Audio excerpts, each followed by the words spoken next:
اللہم صلی علی محمد النبی الامی وعلی آلہ وسلم تسلیما۔ آج ہم سورۃ البقرہ آیت نمبر 5 کے مشکل جملے کو حل کریں گے۔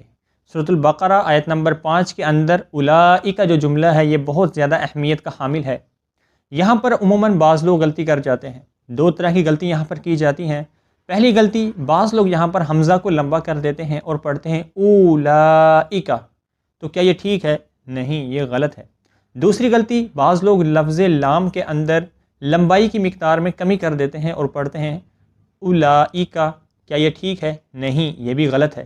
یقیناً آپ کو حیرانی ہو رہی ہوگی کہ یہ دونوں جملے غلط ہیں، تو پھر صحیح جملہ کون سا ہے؟ تو وہ صحیح جملہ جاننے سے پہلے ہمیں ایک اصول کا جاننا ضروری ہے۔ اصول کو مد نظر رکھیں اور اس جملے کو ہم آسانی کے ساتھ حل کر لیں گے۔ اصول یہ ہے کہ پورے قرآن پاک میں کسی حرف کے اوپر بھی لمبائی کی دو مقداریں جمع ہو جائیں تو زیادہ لمبائی کی مقدار کا اعتبار کرتے ہوئے ہم لفظ کو لمبا کریں گے۔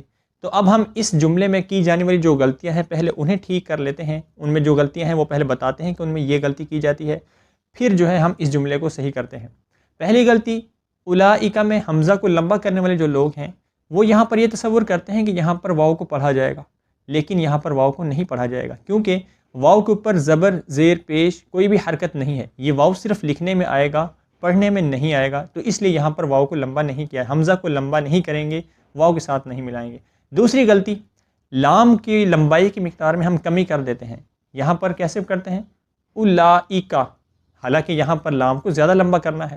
اب اصول کو ذہن میں لائیں کہ جہاں پر بھی لفظ کے اوپر دو لمبائی کی مقداریں جمع ہو جائیں وہاں پر زیادہ لمبائی کی مقدار کا اعتبار کرتے ہوئے ہم لفظ کو لمبا کریں گے۔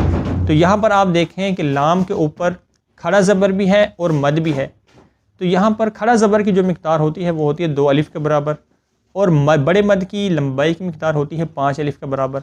تو یہاں پر ہم لام کو کھڑے زبر کی مقدار کا اعتبار کرتے ہوئے لمبا کریں گے یا بڑے مد کی مقدار کا اعتبار کرتے ہوئے لمبا کریں گے؟ تو آپ نے دیکھا کہ کھڑے زبر کی مقدار 2 الف کے برابر ہے اور بڑے مد کی مقدار 5 الف کے برابر ہے۔ تو یہاں پر زیادہ کون سا ہے؟ 5۔ تو یہاں پر لام کو ہم 5 الف کے برابر لمبا کریں گے۔ اب اس جملے کو پڑھیں اولئک، اس طریقے سے۔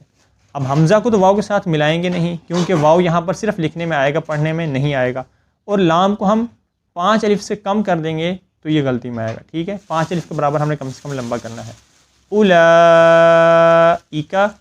اس طریقے سے اس اصول کو ذہن میں رکھتے ہوئے آپ قرآن پاک کے بہت سارے جملوں کو آپ آسانی کے ساتھ حل کر سکتے ہیں۔